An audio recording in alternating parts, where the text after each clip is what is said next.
misalkan Ayu hadir? Ya, dalam kapasitas ini memang si Ayu lagi di Singapura ya, dia lagi program IVF katanya. IVF itu apa ya? Bayi tabung kali ya. Nah, kebetulan hari ini saya koordinasi sama pihak penyidik untuk beresin apa yang perlu diberesin.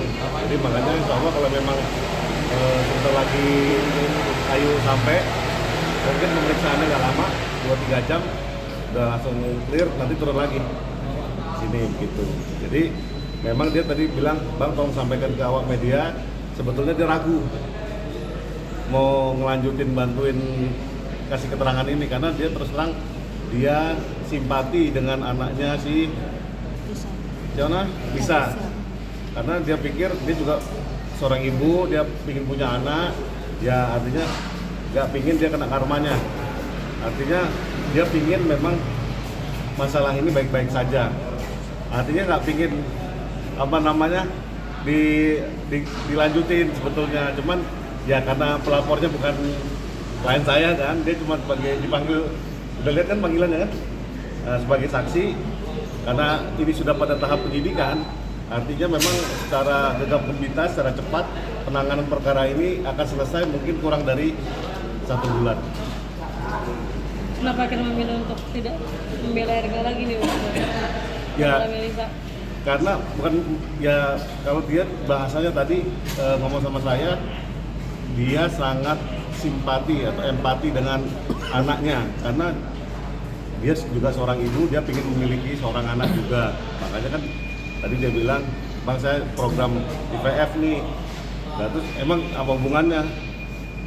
Hubungannya ya saya jadi apa namanya enggan apa beresin kesini gitu loh, karena dia pikir ya dia nggak enak juga kan kalau misalnya sampai si Lisa sampai misalnya amit-amit, kata dia nih ya, bisa kutip langsung, amit-amit ditahan gitu loh dalam perkara ini. Itu yang dia nggak inginkan sebetulnya.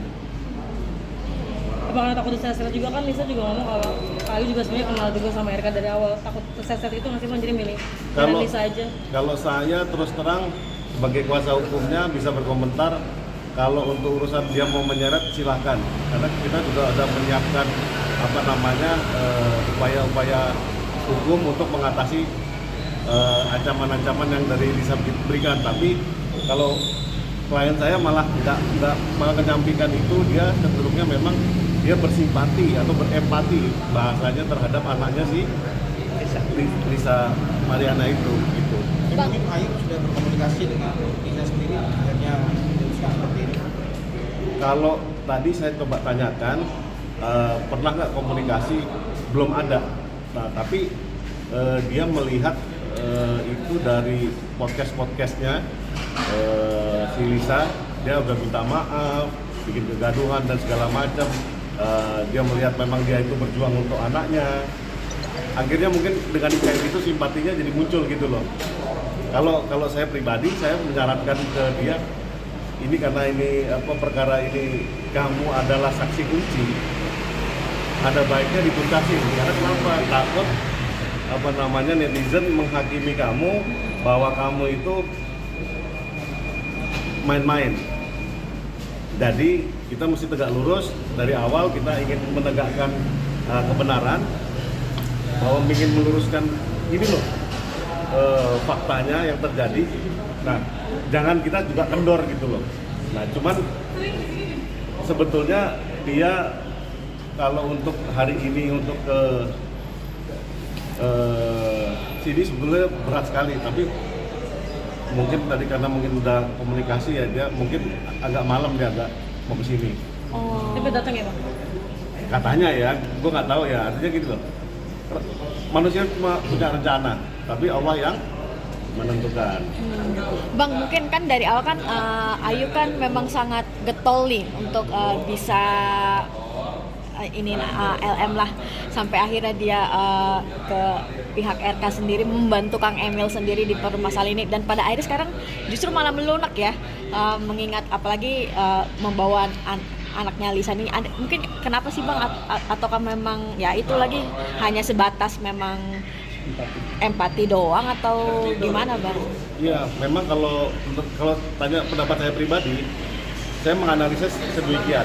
Karena kenapa? Klien saya itu terseret perkara ini karena dengan tidak bisa dibantah, LM itu menyebut inisial AA dengan terang benderang. Katanya dia muncikari lah.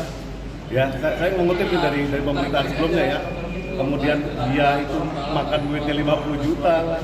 Nah, tugas saya sebagai kuasa hukumnya adalah menjauhkan dia dari penjara.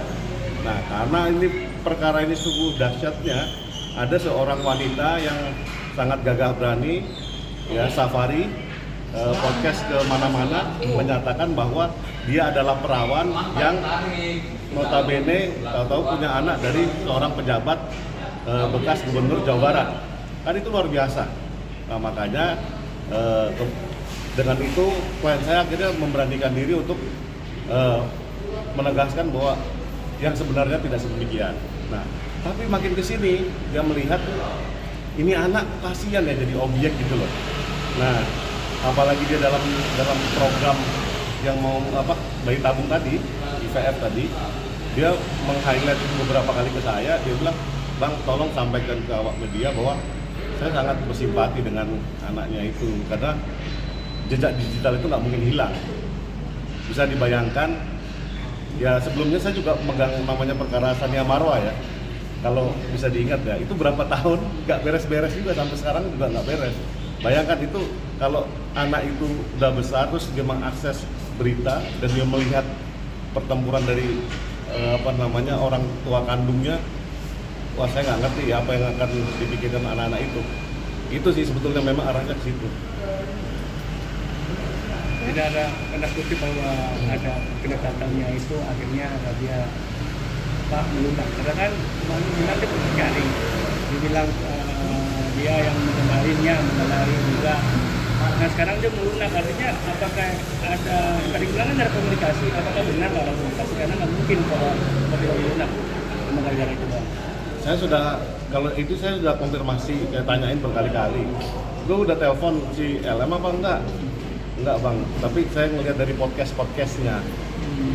Jadi bahkan itu dia safari pertama kan ke Richard Lee dulu kan kalau nggak salah. Habis itu pertama ke Pablo Benua, tapi kan katanya kemahalan kan. Habis itu baru ke Richard Lee, habis itu ke pagi-pagi Ambiar ya. Habis itu ke Melanie Ricardo, habis itu kemana lagi itu kemana gitu. Nah itulah yang sebetulnya akhirnya dia menyadari, dia berpikir karena gue cewek juga ya, dia melihat kalau dia di posisi si LM gimana gitu loh. Tapi kalau saya pribadi saya bilang ada yang salah ini sama si LM, karena terus terang kalau dia memperjuangkan hak anaknya, dia sudah bersuami loh, dan suaminya itu mengakui bahwa itu adalah anaknya sendiri. Nah, tapi di suatu perjalanan katanya dia 8 bulan udah nggak terima nafkah dari RK. Saya pikir ini benar-benar top lah. Artinya memang inilah negeri Konoha yang sangat luar biasa, banyak kejutannya gitu loh. Gitu. Bang, bila mana mungkin Ayu nggak jadi atau nggak hadir, ada konsekuensi hukumnya untuk depan? Yang jelas dari segi konstruksi penyidikan, bahwa klien saya itu adalah salah satu saksi kunci. Jadi awalnya memang dia tidak mau dijadikan saksi sebetulnya ya, karena memang satu pertimbangan dan lainnya. Tapi karena dia saksi kunci dan diminta oleh penyidik, mau nggak mau dia harus diperiksa. Nah kalau konsekuensi hukumnya dia nggak periksa, berarti perkaranya gimana? Nah, sampai waktu yang tidak ditentukan. Ya, kita berdoa lah dia datang hari ini. Kalau dia nggak datang, bikin kerjaan buat saya kan. Berarti ada rasa penyesalannya. Artinya sampai di titik ini Ayu sendiri kan awalnya sangat semangat, tiba-tiba hari ini melunak, ini ada rasa penyesalan sebagai saksi kunci bang?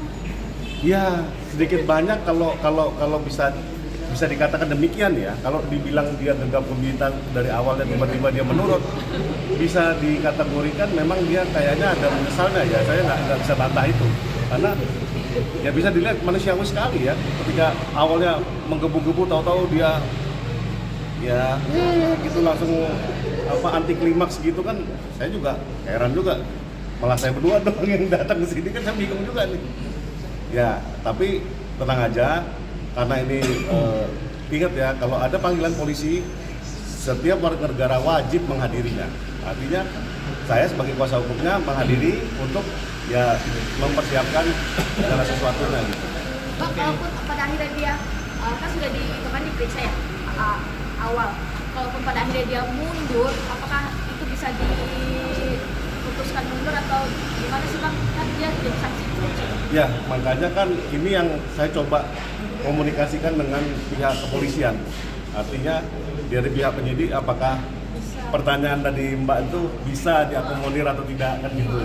Karena memang saya hanya menjalankan tugas apa yang menjadi kewajiban saya. Oke? Oke.